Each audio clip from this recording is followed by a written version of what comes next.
Medina শরীফের মাটি আমার চোখে মুখে বুকে মাখিও,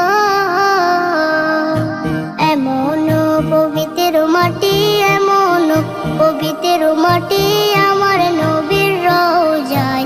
তোমরা যদি যাও গো মদিনায়, তোমরা যদি যাও গো মদিনায়, ইয়া রাসূলুল্লাহ ইয়া হাবিবাল্লাহ, ইয়া রাসূলুল্লাহ ইয়া হাবিবাল্লাহ। মদিনা শরীফের মাঝে